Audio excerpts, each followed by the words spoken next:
Hello, everyone. Thank you very much for watching today. Today's Wednesday, June 30th, and just checking my Facebook. Make sure we are going live here. And there I am. So, today, the topic is, and I was thinking about this yesterday, sometimes we're wrong when we think we are right.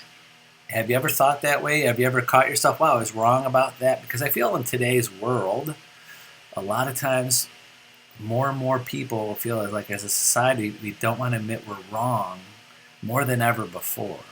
Now remember, there was a time there was a time way long ago people thought and were so certain that the earth was flat before we learned it was round. They were so certain. They knew it. If you talk to anybody at that time, they knew Earth's flat, not round. I know 100%. And now we know the Earth is not flat, and we've known for many hundreds or thousands of years. I'm not a history major. Exactly when we found out. But also, there are many, many people that actually still believe the Earth is flat. Used to be a basketball player that played on the Cavaliers, Kyrie Irving, believes the earth is flat. So, not everybody believes everything that most people believe. So, one of the things I want to talk about today is that sometimes in life and I have a few notes here, so if I'm looking down, is that when you lose some of your ability to learn, when you just sit back and go, I am 100% certain, I am 100% right, I know this for certain, there's no doubt. Now, you might be right about that theory, that topic, about your business, about yourself, but if you're not open to just listen to other people, other points of view, will you ever really learn anything or at least evaluate the things that you think? You don't have to reevaluate, but at least, the more you listen, if you don't listen to any other people or in business, if you're not looking at other ways to do things more efficiently or other lead sources or other ways to communicate, or you're not taking classes, you're like, hey, I'm successful, I'm doing well, and you think that you're doing well, but maybe you could take another class or talk to someone about how they generate business or how they handle their customers or different ways to do things. Because I've been in this business 30 years and I still learn different techniques, way to handle clients, things to say. Every situation that I get into in conversation, I think I learned a little bit and just honing skills. So a few of the most dangerous words that you could say to yourself is that I'm 100% certain on this. Because I always say, even the people closest to me know this, I always say, I'm 99.9% sure about this. I never say 100%. I always say this. So anybody that's close to me knows that I say 99.9% I'm sure about this, because there's always that 1%, and I'm always open-minded about something. Now, next is I want to talk about, you have to watch videos and coaches and reach out to other people. You got to constantly do that. And a quick story is I remember once watching a real estate coach, and he started his whole seminar with these words. And he said, don't believe anything I say. And I say that to you. Everything that I'm saying about building your real estate business, about doing the things that I recommend and suggest, don't believe anything I say. Go test it for yourself.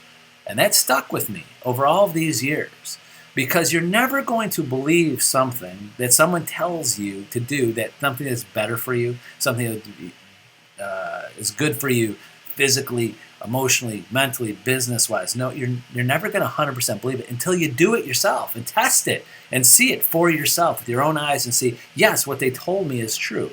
How would you believe it if you didn't test it? Now, there's different things. I'm not talking about spirituality and faith and religion and different things like that. I'm talking about, physical goals, business goals and things like that, is that don't believe anything anybody says and anything that you're learning until you test it and do it yourself. Because until you reap the benefits of the things that you're doing, you're not going to believe it 100%. Because I get that to agents all the time. Tony, you told me this, you told me that, you told me this. I have agents out there, all different companies that are watching the same coaches, doing the same prospecting things and doing the same start to finish real estate programs, so how to be successful in real estate. Some are being successful, some aren't. And the ones that aren't going, I don't believe it. I don't believe it. It didn't work for me. Do you feel that way? But even though it worked for someone else. So you got to keep learning to find your things that are best for you. So sorry to any agent out there, even the successful agents, very successful agents, you don't know everything. There's no one out there that knows everything. So always be learning, be awake, be open to other things. Another story that came to mind when I was thinking about this topic is about tradition. I remember hearing the story in a podcast once. It was about tradition and how people stay with tradition. And sometimes over time, kind of like that telephone game when we played as kids, you don't even know why you're doing things. And there was a story about a husband and wife. They were cooking Thanksgiving. The family was going to come over, and the husband asked the wife. She took the ham and cut it in half and put both halves of the ham in the oven. And he asked, "Why? Why do you cut it in half? Most people cook the whole ham." She goes, "I don't know. I grew up. My mother cooked it that way." He goes, "Well, I'm curious. Call your mother." So he called the mother. She called the mother. "Hey, Mom, why, you taught me to cook the ham, cut the ham in half?" And she goes, "I don't know. Your grandmother used to do that all the time, and I thought that's how you had to cook the ham, and I've been cutting the ham in half." And then they go, "Well, let's call Grandma." So they call Grandma up and go, "Grandma, why did you cook the ham or cut the ham in half before you cooked it?" And she goes, "Remember back then when you were a kid?" To the mother, "And I cooked ham. I had to cut it in half because the oven was too small, so I had to cook one half one time, and then wait, and then cook the other half." So, because it was tradition, or the mom thought it was tradition, and she had when she was older and cooking her own, had a big enough oven, she was cutting in half because that was tradition. That's how they always did it, but didn't realize they were always doing it that way because of a reason, because the oven wasn't big enough. Does that that sparked with me, just because some people in life and business go, all of these successful people, the ham was delicious. All the successful people years ago always did it this way, so I'm going to do the same thing. I'm going to do the same thing because that's tradition. It's the way to do it. But today, things change. There's different ways. There's technology. There's tools. There's easy ways to learn all different ways.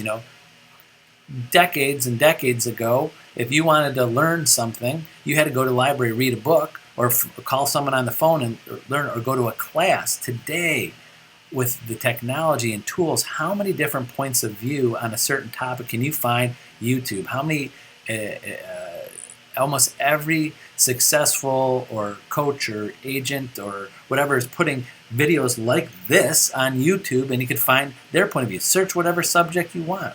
In any major real estate brand like Century 21, we have a whole online university of over 200 programs and classes and things that you could reach out to and learn, and a point of view.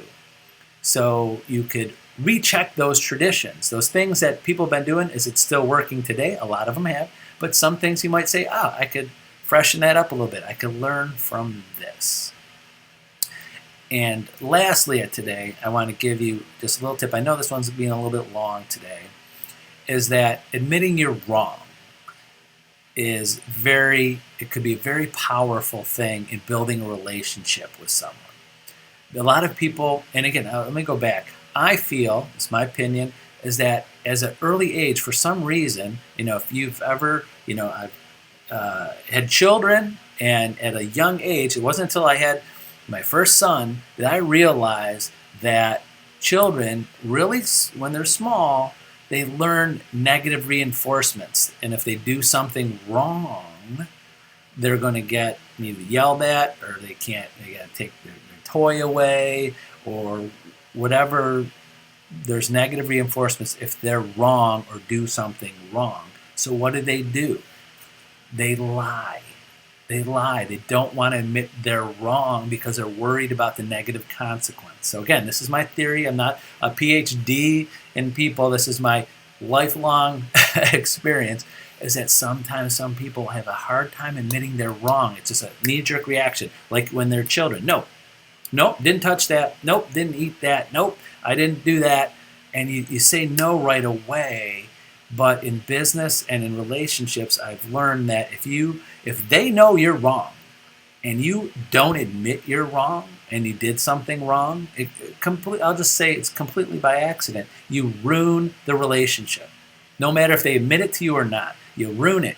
So if a client, another agent, your broker, your manager, your colleague, whoever, if you know you're wrong or did something wrong completely by accident, or even on purpose, hopefully you don't do anything wrong on purpose, but by accident, you say, no, I do it, and you blame other people, and they know, they've caught it, they've seen an email, they know you did it. You ruin the relationship no matter what, and it doesn't give you something good to connect with. So what I always suggest, I'm sorry, I saw my Facebook kind of go off there, so if I will re-upload this if this went off, but it's a powerful thing to admit you're wrong. So I do this a lot. I mean, if I'm wrong about something, I found out, I gave someone, I said, I think it's this way, but I'm going to double check. I apologize. Quickly, if I have my knee-jerk reaction is, right, I'm sorry. I was wrong about that, but I'm going to correct it right now. I apologize. My fault. I'm going to fix this situation. I'm going to talk to this person. I'm going to go with this. So if I do something unintentional, and then you build back the relationships with those people, knowing, gosh, if, I'm just using my own name, if Tony, was wrong and he admitted he was wrong and he's apologized and he didn't do it on purpose and he's going to correct it and work hard to correct it, I could definitely trust him to make sure he's going to do what's right. If you do it right away, now, of course, you don't want to make mistake after mistake after mistake. It's not going to last forever. But if there's one mistake, one thing you did in there, and they know, and you always got to feel that they're going to know you're wrong. You got to admit you're wrong. Even though you think you were right at one time, you don't have to live it and go to your grave with it because you hope someone doesn't find out you were wrong. And I feel that way. I have that. I deal with this, with selling hundreds and hundreds of houses every month and helping buyers and sellers and agents in situations and talking to title companies and mortgage companies, and things don't close time. Someone's wrong when things don't go right. And when I'm talking to everybody and no one admits they're wrong or did something by accident or forgot something, as soon as we find out who did it, that person loses, we all lose respect for that person. We lose confidence in that person. We don't recommend that person anymore. So I wanted to leave you with that thought. So don't have that knee-jerk reaction. I'm right. Just sit back for a second if you need the time. Over years I'm quicker with it. But you're like, someone says, it comes to you and go, hey, did you do this? And why did you do this? Sit back and go, can you give me a second? Let me make sure. Let me go through everything that I did, and let me think about this and make sure I didn't do anything wrong. I don't think I did something wrong, but let me check.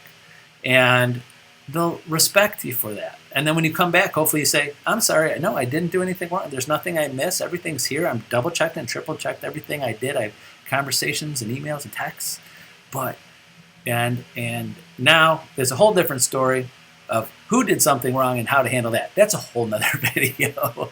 But again, the whole point is you can admit you're wrong, still have that relationship, and it could actually build that relationship and trust and that connection there. So hope this helps out. Sorry it was a little longer today than normal, but I thought it was a good topic that I was thinking about yesterday and writing some notes down and things I wanted to say today.